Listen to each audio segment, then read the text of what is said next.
en contextos realmente complicados como los nuestros, ¿verdad? Donde hay mucha, a veces, ignorancia en relación a lo que deberíamos acceder, ¿verdad? En el sentido de qué derechos nos corresponden como personas.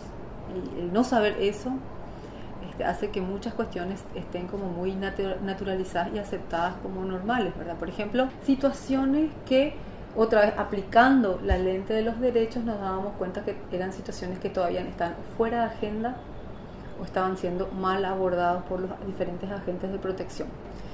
Y doy dos casos. Uno fue la situación de las criadas. Las criadas, hasta ese momento, incluso para nuestra organización, no era un tema. Porque en general la mayoría de las situaciones que reportaban las consejeras eran situaciones de maltrato. Pero cuando comenzamos a interpretar quiénes eran las personas que eran los niños que eran maltratados, nos hablaban de que las niñas que estaban con sus encargados. ¿Y quiénes eran estas niñas? Eran niñas criadas. Y cuando nos dimos cuenta de que gran parte de las niñas maltratadas a través de las consejerías, digamos, eran niñas criadas, comenzamos a preguntarnos qué era ese tema de las criadas. Y veíamos que había mucha tolerancia y aceptación social. Incluso nosotros mismos nos preguntamos, ¿pero no es acaso una salida para esa niña que en su casa no tiene oportunidades educativas y va a otra casa para continuar su educación y ampliar sus horizontes y tal vez cambiar su trayectoria de vida? Entonces, ¿qué hicimos? Volvimos a nuestros orígenes, vamos a investigar.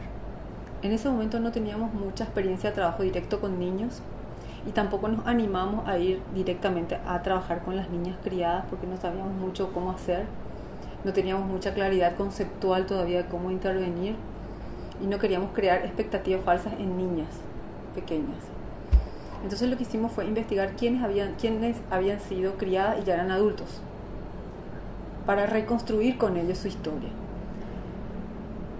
Entonces identificamos a 20 personas y nos sorprendió muchísimo ver gente mucho más cercana de lo que nos imaginábamos y había mucha gente que había pasado por la experiencia del criadazgo y nos encontramos con legisladores que fueron criados, jueces que fueron criados, personas que estaban en diferentes ámbitos, maestras que habían sido criadas.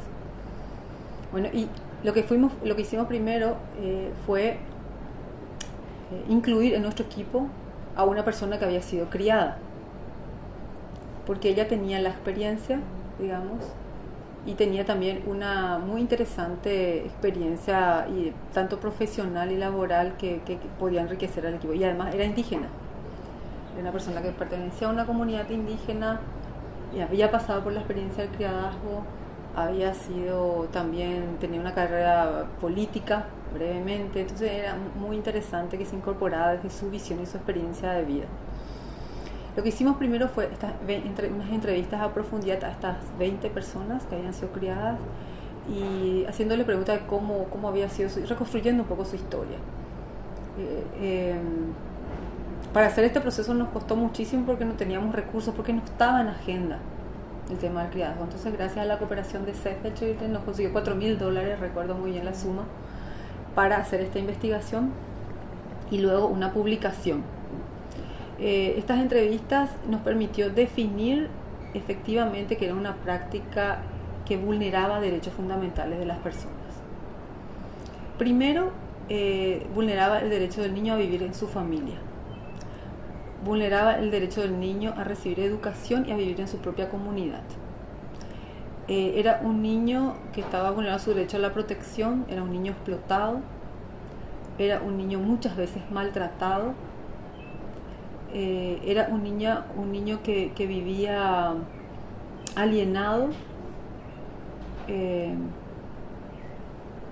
y su derecho a la educación se violaba porque no tenía la posibilidad de recibir educación en su comunidad de origen, pero cuando llegaba a la comunidad, que normalmente era la ciudad, y iba una familia que estaba en mejores condiciones económicas, digamos, iba a la escuela, pero todo estaba montado para desestimular al niño para continuar el colegio, porque lo fundamental en la vida de ese niño era terminar con las tareas domésticas.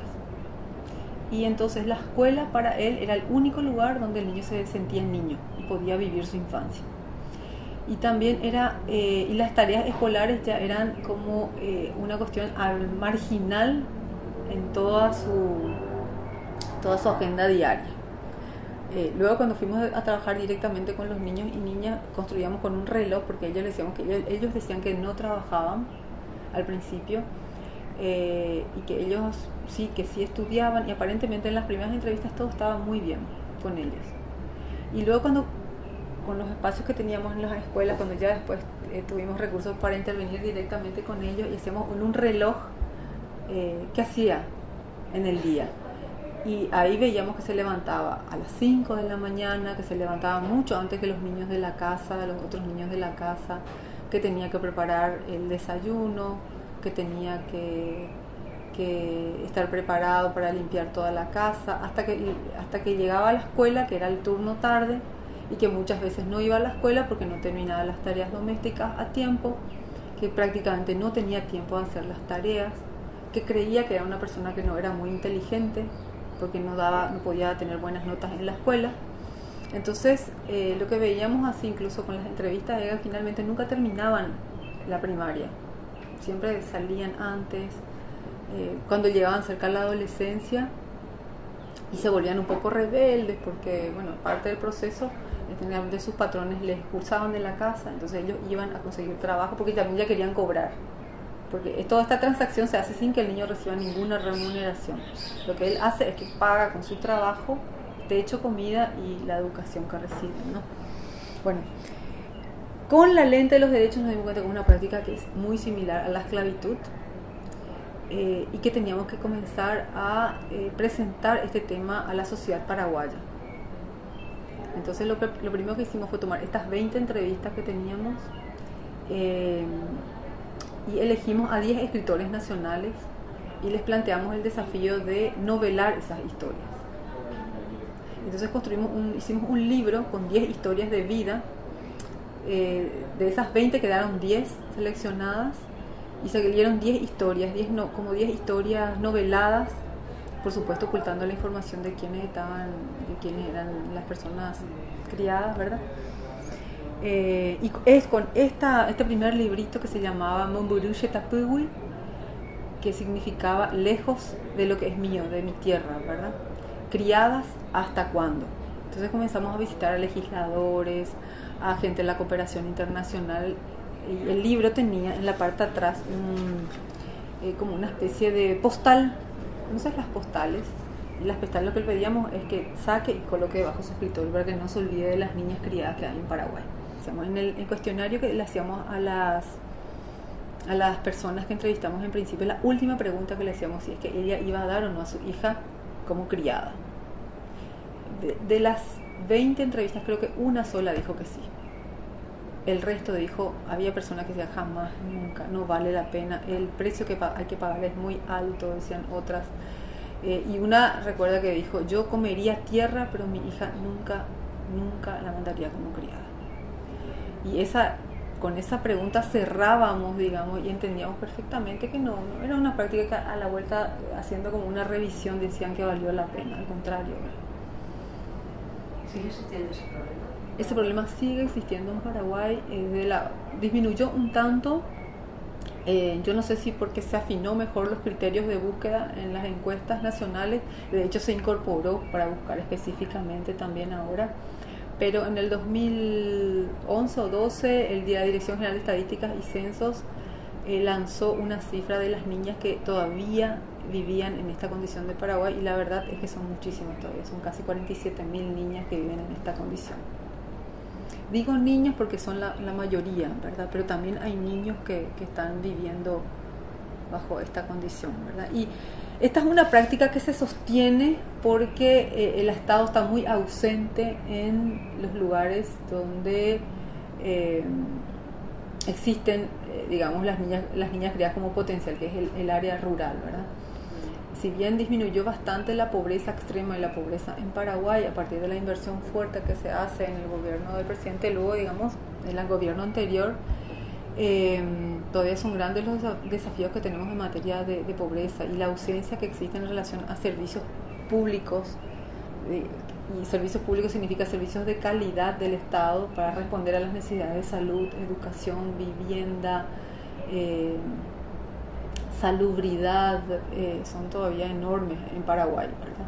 Entonces vivimos como una realidad, la que vivimos en la capital y en algunas zonas urbanas, digamos, en general, y la que viven en general los ciudadanos que están como en un territorio más extendido, ¿verdad? Entonces tenemos este gran desafío en materia de pobreza, tanto en áreas rurales como en áreas urbanas más excluidas.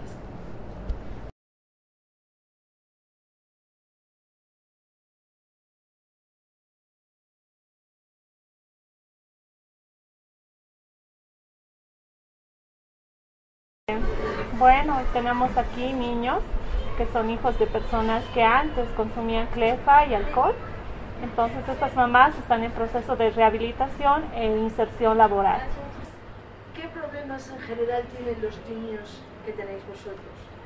Bueno, los problemas más frecuentes o más diarios que tenemos con los niños es el poco afecto que sus padres dan a nuestros niños.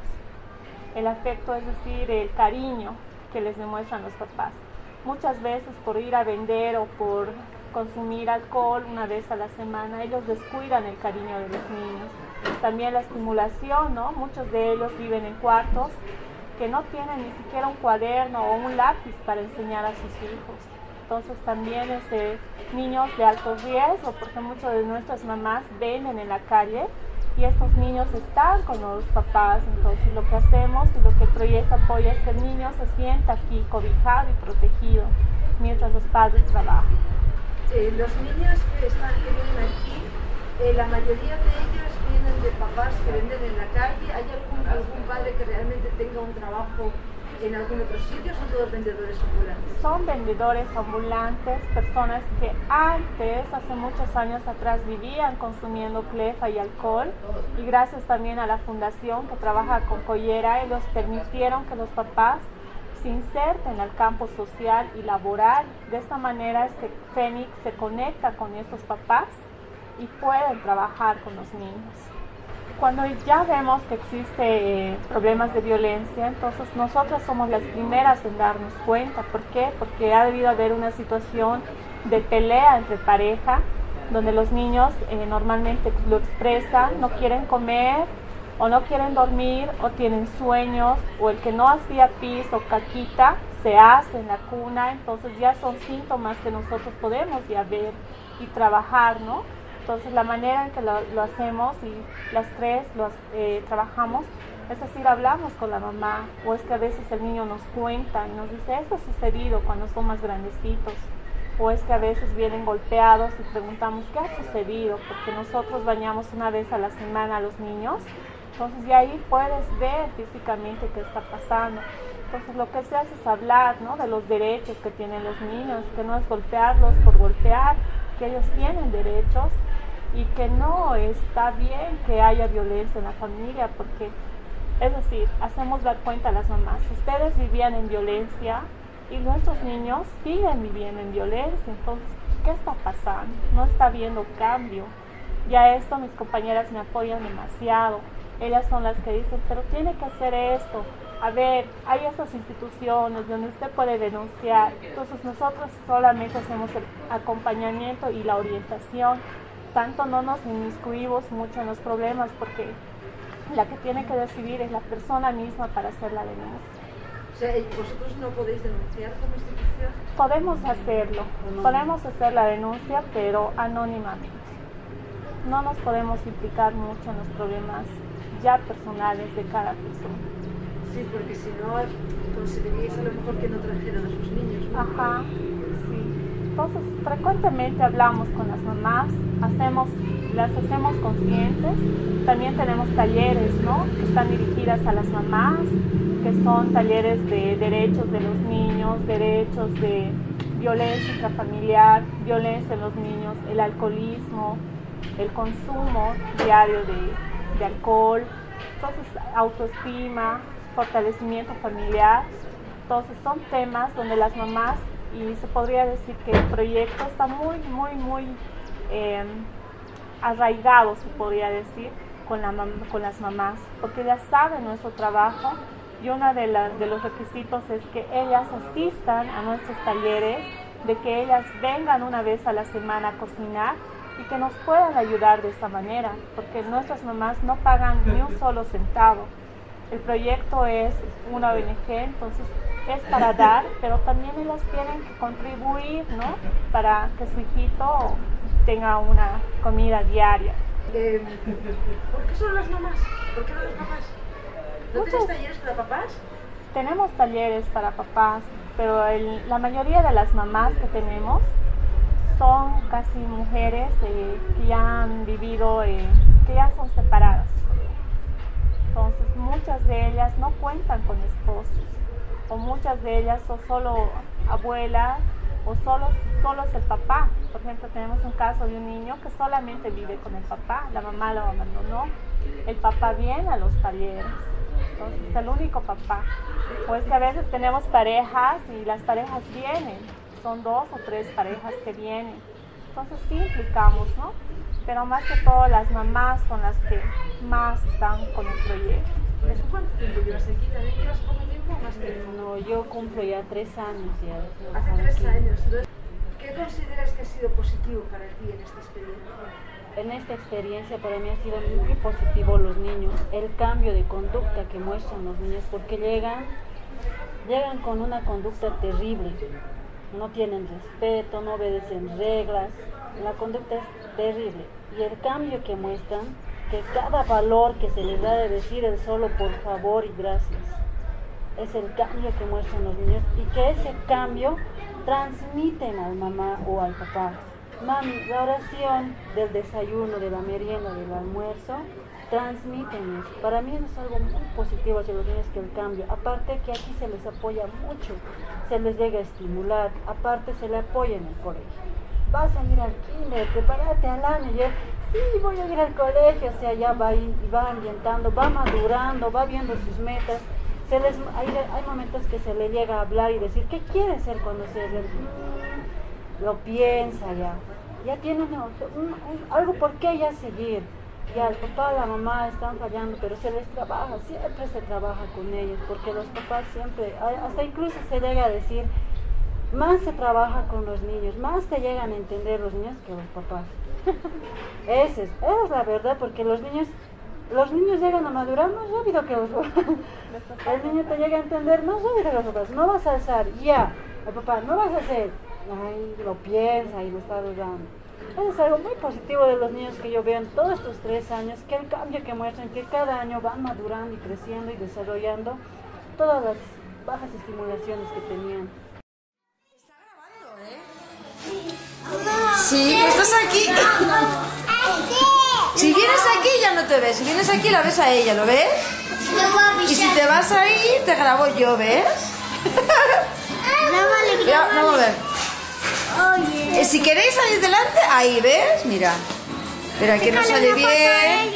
La bajamos un poquito, ¿ves? Ya se le ve bien. Y ahora bajamos un poquito más, un poquito más, un poquito más, un poquito más, un poquito más, un poquito más. Se la ve a ella. ¿Ves? Cuidado. Es algo muy delicado. Mira, ¿ves?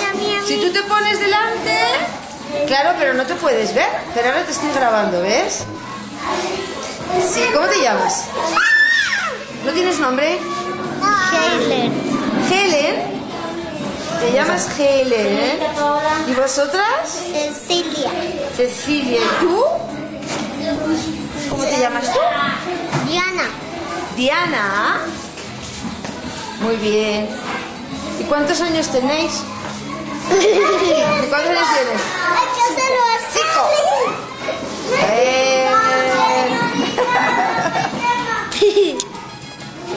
Hay que hacerlo A ver. Si os vais un poco para allá, os pillo a las 2. Un poquito para allí. Estáis demasiado cerca. Si os alejáis, os veo a todas. Espera, ya verás. No, quedaos ahí. Así puedo veros a todas. Pero si os acercáis ya no os veo. Claro.